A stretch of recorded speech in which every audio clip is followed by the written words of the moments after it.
PG3. Berjumpa lagi dengan Miss Irma dan Miss Sisa. Bagaimana kabar kalian hari ini? Sehat kan?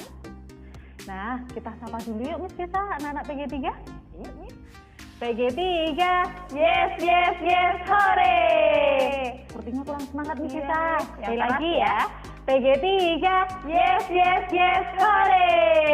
Tepuk PG3. I love you. I love you. Nah, hari ini Miss Irma dan Miss Sisa akan mengajak anak-anak mengenal etika ketika batuk dan bersin. Yuk kita simak video berikut ini.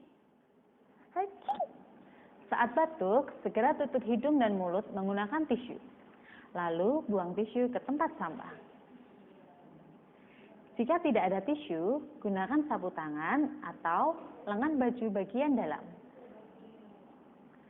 Cuci tangan dengan sabun dan air mengalir atau hand sanitizer berbahan dasar alkohol. Nah, itu tadi etika ketika batuk dan bersin. Anak-anak bisa lakukan simulasi ini bersama mama dan papa di rumah. Sampai jumpa.